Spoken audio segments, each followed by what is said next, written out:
All right, so for our next recipe, we're going to make basic Napa cabbage kimchi. If you're not familiar with kimchi, kimchi's definitely gained in popularity the past 10 or so years. It's a Korean way of fermenting cabbage and vegetables using some different ingredients that we're not everyday ingredients here in America. Some fish sauce, which fish sauce is produced by salting. They're usually anchovies or smaller fish, salting them and pressing them over a long period of time and getting this brown, delicious liquid that is used all over Southeast Asia. For numerous things. This kimchi, it's one of the major flavoring components of. Also, the Korean chili pepper called gochugaru is also key in this, as well as some type of dried seafood. In this case, I'm using shrimp paste. It's a Thai shrimp paste. Very stinky, but very delicious. So the beginning of this is kind of the objective in the beginning of this recipe is to leach out some of the liquid from these vegetables, especially the cabbage. The liquid from a cabbage, as it's drawn out, it's a little bit bitter, very vegetal, and the more of that that we can get out of here, the better tasting your kimchi is going to be. So usually when I break this guy down, I break him down, take a couple of these outer leaves off that might be dingy or dirty, and those can just go in the compost. And the easiest way to deal with this big head of cabbage is to cut her right down the middle. And then you're going to want to take this core out, because that's not really going to tenderize that much. You don't really need to. There's many ways to make kimchi, and some of the most authentic recipes actually call for the entire head of cabbage to be left whole and just slits being put not all the way through so that it stays whole, but so that you can kind of open it up. And they take their kimchi paste and kind of rub it in between the leaves and tie it up real tight and stuff it in a pot and actually bury it outside throughout the winter. And then it'll, ferment and then kind of stall out in the coldest parts of the winter and then re-ferment in the spring. This kimchi recipe, we're going to keep it really simple. We're going to keep it really clean. And we're basically just going to chop these into kind of bigger chunks. I like my kimchi to be fairly chunky. You can cut your vegetables a lot finer if you'd like, if you want it to be more of like a condiment to top things with. But I like mine pretty chunky, so we're going to leave those into big chunks like that. And then your scallions, you're going to want to separate the green parts from the white parts. The white parts we're going to use later on when we make our kimchi paste. The green parts you can just chop into like little half-inch pieces and throw those guys right in there with the cabbage.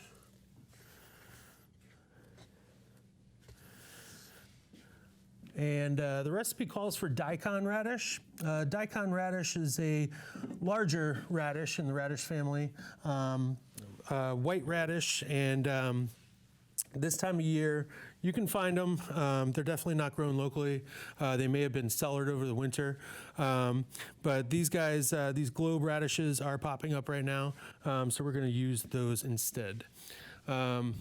And the easiest way that I've found to deal with something like this, where you want, thin but, still crunchy slices and consistent throughout, is using this tool right here. This is a mandolin, and it just makes your knife work a lot easier.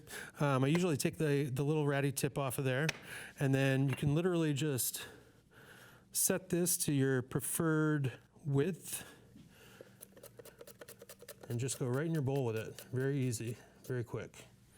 Leave the stem and the root, and the rest of it can just all go in here.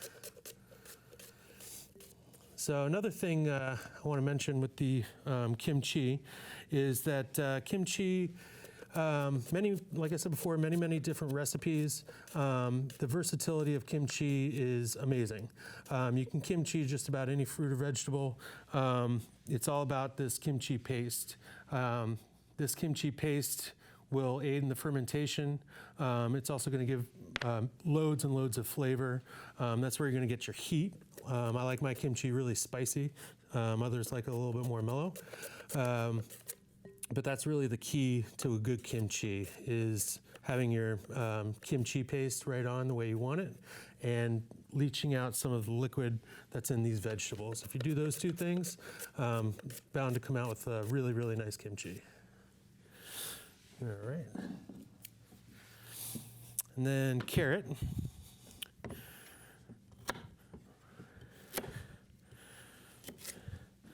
You can kind of cut your carrot however you like, whether you like rounds or on the bias. For me, I really like a matchstick carrot in my kimchi. I feel like it kind of, can aid in keeping everything kind of held together and homogenized.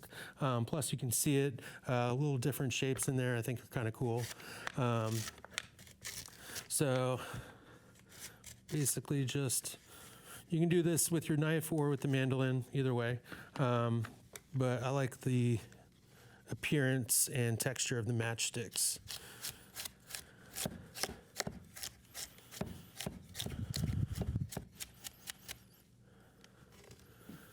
So get your carrots in there. All right, and then, so once you have everything in here, you're going to take your salt.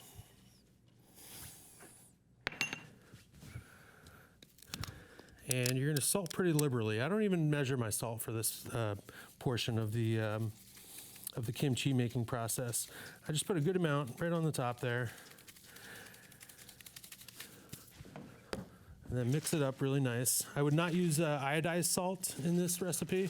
The salt, you'll see most of it seems like a lot of salt in here, but most of this salt is actually going to drain out. It's going to become a solution with the liquid that's released from the vegetables. And one thing that'll help creating that solution and getting all the moisture out of here is kind of massaging these vegetables for a couple of minutes before you store it away to get all happy. So I normally massage these veggies for a good 5 minutes. We're not going to do that here for your sake, but we're going to let these, after they've been massaged pretty well, I usually just let this hang out in the kitchen, room temperature. No need to refrigerate this at all. And the recipe says, I think it says like an hour or up to 12 hours. I've gone a day or two leaving it in there, and for me, I feel like it improves the quality of the final product of the kimchi, getting all that moisture out of there and really concentrating the flavors of these vegetables and letting your kimchi paste, which we're going to make next, really flavor everything and not get diluted from all the extra moisture that's in the let go from the vegetables. So speaking of kimchi paste, we're going to create that right now. So you're going to need some garlic. You're going to need your scallion greens, or whites rather. And you're going to want to get the roots off of the scallions. Those aren't too tasty or texturally pleasurable.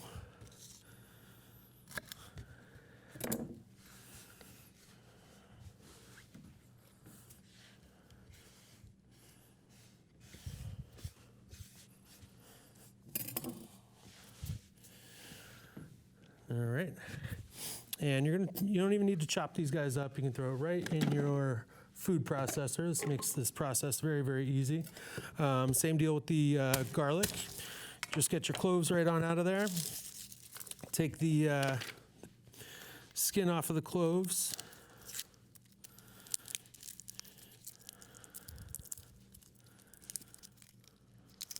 You can throw them right on in there. And same deal with your garlic, or your ginger rather. just peel your ginger, and you can, no need to grate it or finely dice it or anything like that. You can just throw big clumps right on in there. And then a little bit of in my case, the shrimp paste. Throw a little bit of that in there. Whew, stuff is stinky. Your fish sauce, which is also stinky, but not as stinky.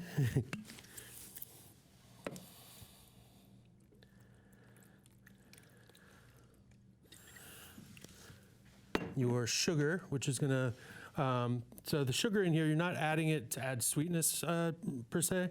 You're adding it in there to really kickstart that fermentation process and really help all the microbes and stuff that's going to make your kimchi really give it a good head start. Also adding the gochugaru chili, which obviously not something you're going to find in every grocery store. Very easy to find online now. You can get it from many different online companies. You can also usually find it in your local Asian food store as well. So got all that in there. And then basically you're just going to shut this up and let it process. You're going to look for all of the chunks to be kind of broken down and really get that nice, it's not going to be a smooth paste. There's a lot of fiber in the ginger, and the chilies themselves are not going to be completely pasty, but you'll see this paste is going to be very easy to kind of get all over your vegetables and make it really nice and homogeneous.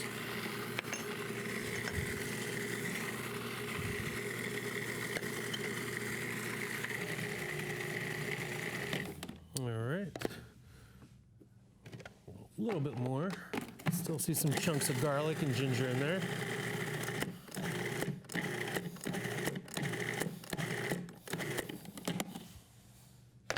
All right. Now that's what you're looking for. You can really see how it's pasty. You can still see little chunks of stuff in there, but everything is pretty homogeneous, and there's no like big hunks of garlic or ginger or anything like that, which would be unpleasant to eat. So after you have this, and after your veggies have sat and released their moisture, usually when I take the veggies out of here, I'll transfer them into another mixing bowl, leaving behind all of the water that they've excreted. I'll even like take the veggies and like really squeeze them out. And even at this point, you can see that there's a lot of juices coming out of there. And then I'll transfer them into another mixing bowl, at which point you're gonna get down and dirty and start spreading this paste all over your veggies. So the recipe that I've included in here is a good amount of paste for a mild to moderate level of heat. Like I said before, I like mine very spicy. So when I'm making this at home, I put in probably twice as much paste as this recipe calls for, and it is very red in the final product. When we cook, or when we ferment kimchi at Morsblog Deli, we do it a little bit lighter so it's approachable for everybody eating it, and we don't want to blow anybody's heads off. But that's all up to you when you're making it at home. And now, since we have all of our kimchi all mixed up with the paste and our vegetables, we're going to start packing it into a mason jar. So when you're packing it into the mason jar, the key is to eliminate as much open space that would give air an opportunity to touch the kimchi. So we're going to do that in a couple different ways. First off, we're going to really pack it into the jar. We're going to really, use some muscle and get it smashed in there. And then we're also, if needed, you can make add a little bit of water to this portion so that you can judge how much liquid you're going to have in the jar. You want to, you don't want a ton of liquid on top of your kimchi, but you definitely want to protect this kimchi from being accessed by the air, which is going to cause several problems. It's going to oxidize your vegetables, and so they'll turn like a dingy color, not going to look very appetizing. But most importantly, it'll introduce some unwanted bacteria and yeasts into here, mold primarily, that will spoil your kimchi. So this part is pretty important. At this point, you want to make sure that your mason jar is sterilized, washed, and sanitized. Also, you're going to want to make sure your hands are washed and sanitized, as well as your lid. The lid is something that we should talk about as well. Right here, I have your regular old mason jar ring, but this is a fermenting lid for the mason jar. And the idea is that this lid with this little air hole in the top of here will let, once the pressure builds up, which is going to happen naturally, this little hole will pop open whenever it needs to release some air, and it'll close right back up, not letting any air back into the vessel. So it's letting air out, but not letting air in. So that's going to protect all of your vegetables from being spoiled. So really easy. Lid goes onto here. I know my hands are a little bit messy, but we can wash that off later.